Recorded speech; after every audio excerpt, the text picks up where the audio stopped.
جو ایشیا کی بر اعظم ایشیا کی سب سے بڑی یونیورسٹی ہے، اس یونیورسٹی میں ریسرچ کا کام کر رہے ہیں، تحقیق کا کام کر رہے ہیں، اور یہ مسلمانوں کے لیے بڑی بشارت،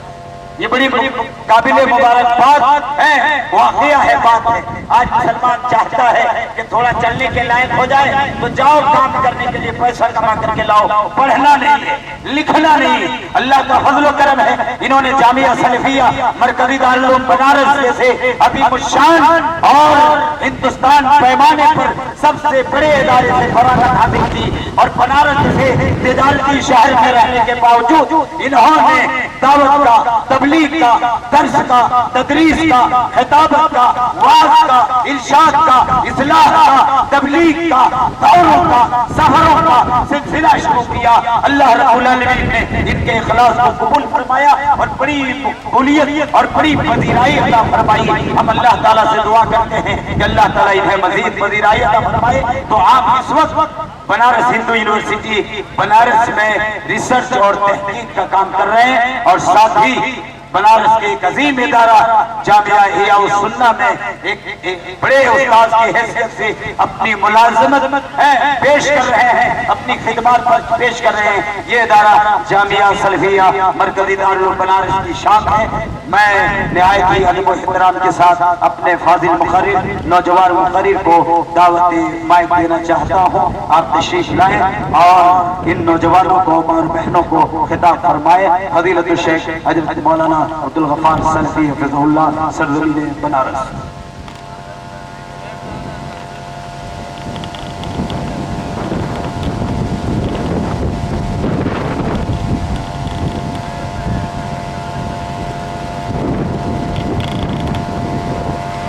السلام علیکم ورحمۃ اللہ وبرکاتہ۔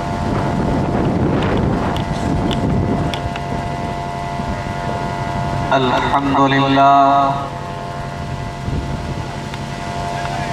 نحمده ونستعینه ونستغفره ونعوذ باللہ من شرور انفسنا ومن سیئات اعمالنا، من يهده الله فلا مضل له ومن يضلل فلا هادي له، وأشهد أن لا إله إلا الله وحده لا شريك له، وأشهد أن محمدا عبده ورسوله۔ يا أيها الذين آمنوا اتقوا الله حق تقاته ولا تموتن إلا وأنتم مسلمون۔ يا أيها الناس اتقوا ربكم الذي خلقكم من نفس واحدة وخلق منها زوجها وبث منهما رجالا كثيرا ونساء،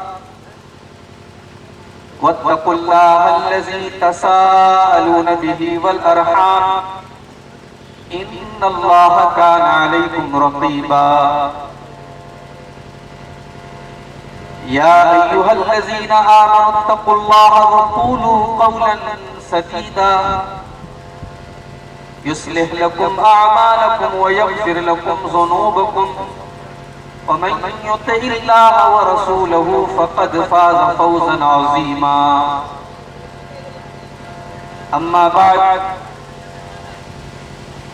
فإن خير الحديث كتاب الله، وخير الهدي هدي محمد صلى الله عليه وسلم،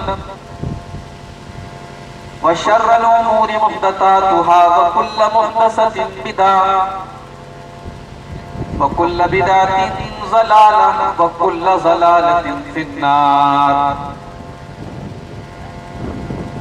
أعوذ بالله من الشيطان الرجيم، بسم الله الرحمن الرحيم۔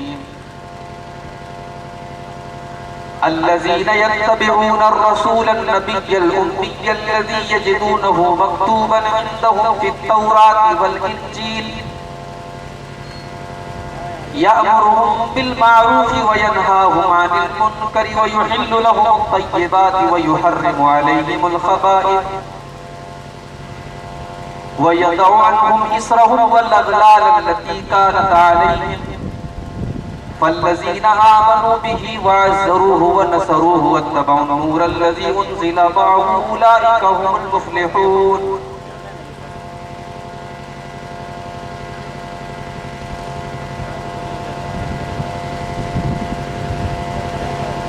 محترم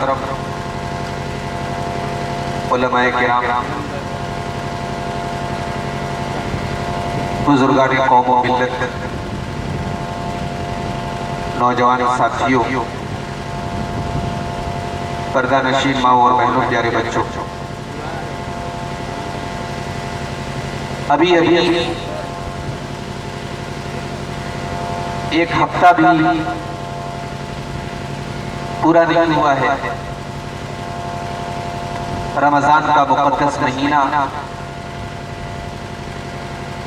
ہم اور آپ اس مہینے کی برکتوں سے مستفید ہوئے، اس سے فائدہ اٹھایا، اس میں نیکیاں کی، اور اس کے بعد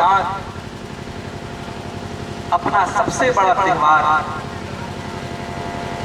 عید الفطر ہم اور آپ منا رہے تھے. ابھی بھی تہوار کا رنگ باقی ہے، تہوار کی خوشیاں باقی ہیں، تہوار منایا ہے.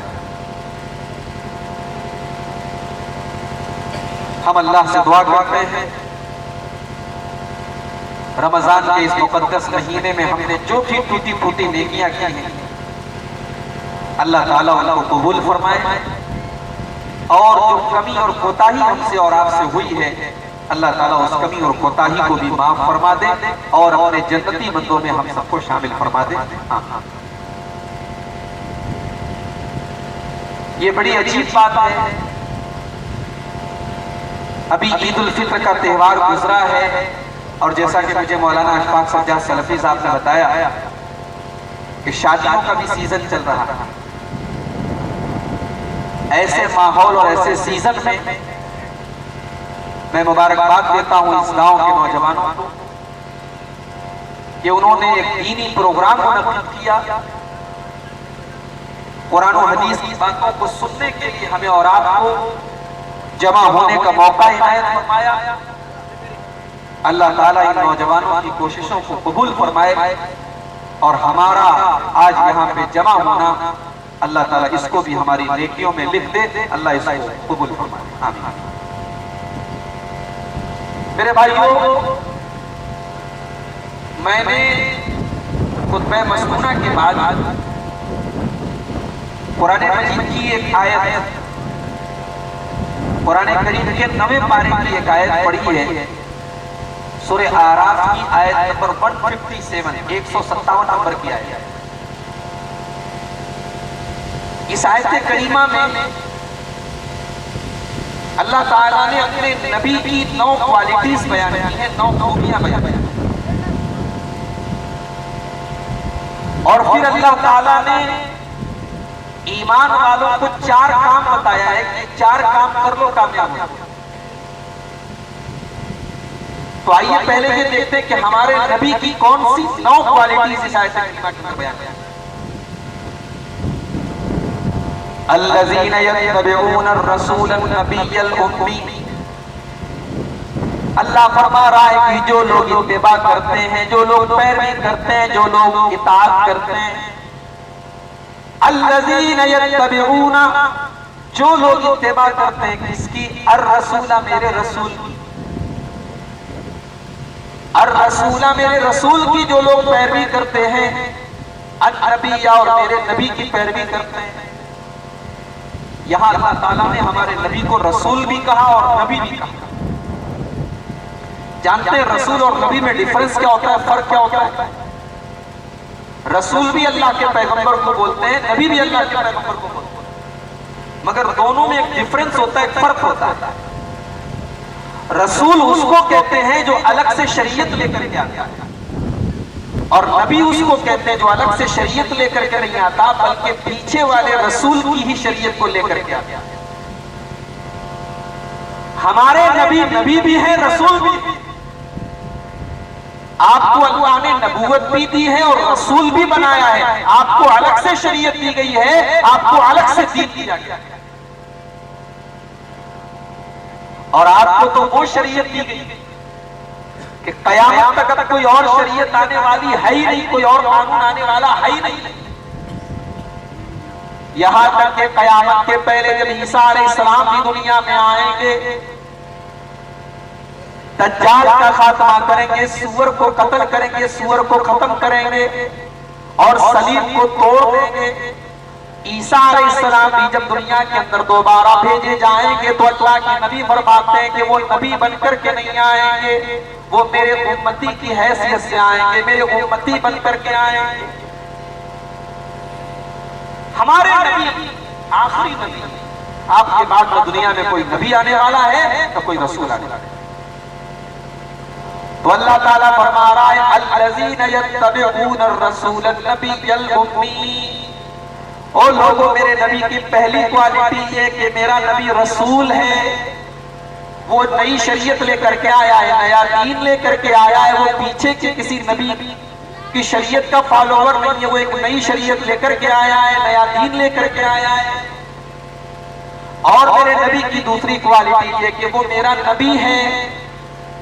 اور تیسری کوالٹی فرمایا الامی، میرا نبی امی ہے۔ امی کا مطلب ان پڑھ، تو پڑھا لکھا، جس نے کتابیں نہ پڑھی، جو لکھنا پڑھنا نہ جانا۔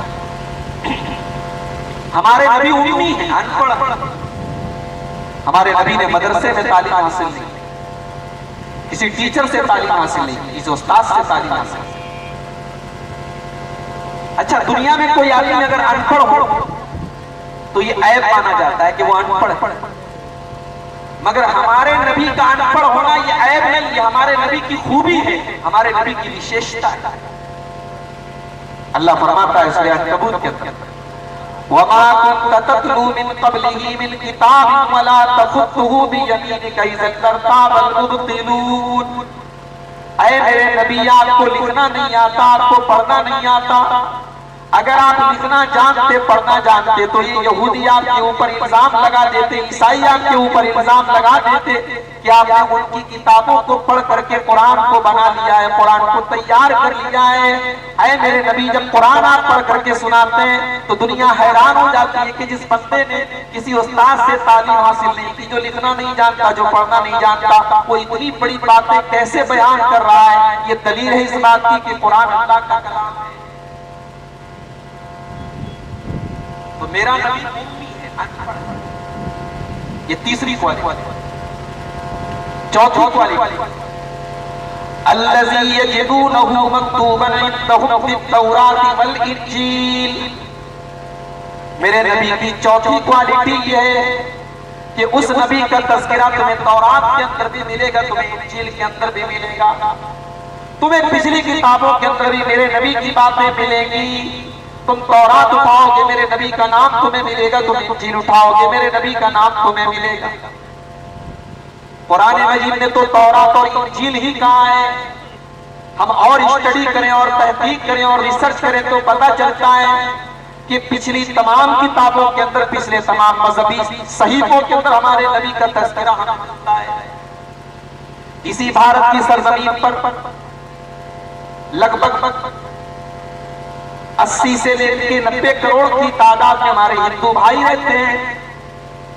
ان ہندو بھائیوں کی دھارمک پستکوں کے اندر، ان کے دھارمک گرنتھوں کے اندر بھی ہمارے نبی کا تذکرہ آپ کو ملے گا۔ ان کے ویدوں کے اندر ہمارے نبی کا تذکرہ موجود ہے، ان کے پرانوں کے اندر ہمارے نبی کا تذکرہ موجود ہے، ان کی گیتا کے اندر نماز کا طریقہ بتایا گیا ہے۔